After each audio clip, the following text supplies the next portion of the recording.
Hello 2W, it's Miss Woodman here again, ready to read you another story. Today we are going to read All in One Piece.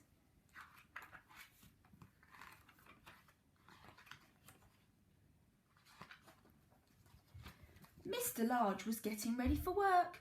"Don't forget the office dinner dance tonight, dear," he said.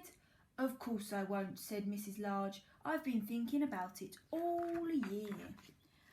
"Are children allowed at the dinner dance?" asked Lester. "No," said Mrs. Large. "It will be too late for the little ones." "What about the baby?" asked Luke. "Granny is coming to take care of everyone," said Mrs. Large, "so there will be no need to worry." Granny arrived at tea time. The children were ready, bathed and in their night clothes. Granny gave them some painting to do while they tidied up, and Mr. and Mrs. Large went upstairs to get ready. Luke sneaked into the bathroom while Mr. Large was shaving. "Will I have to shave when I grow up?"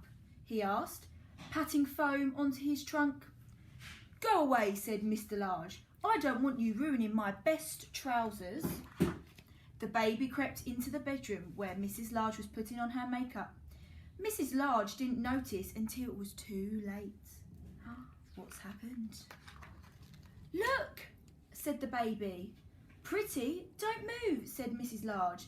"Don't touch anything." Outside on the landing, things were even worse. Laura was clapping about in her mother's best shoes and beads, and Lester and Luke were seeing how many toys they could cram into her new tights. Oh dear. "Downstairs at once," bellowed Mrs. Large. "Can't I have just one night in the whole year to myself? One night when I'm not covered in jam or potter paint. One night when I can put my new dress and walk through the front door all in one piece." The children went downstairs to Granny. Mrs. Large followed soon after, very smart in his best suit. At last Mrs. Large appeared in the doorway. "How do I look?" she asked. "Pretty, Mummy," gasped the children. "What a smasher," said Mr. Large. "You look like a film star, dear," said Granny.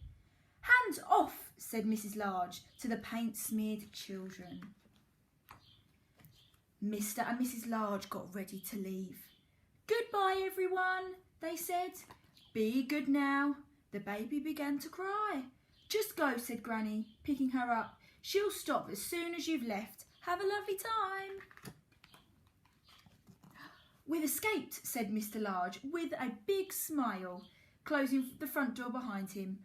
"All in one piece," said Mrs. Large, "and not a smear of paint between us." "Actually," said Mr. Large gallantly, "you look wonderful to me, even if you were covered in paint." Which was perfectly true, and just as well, really. Look at the paint. The end. I hope you enjoyed that story, and I'll be reading some more, so look out for the stories to come soon. Bye-bye 2W.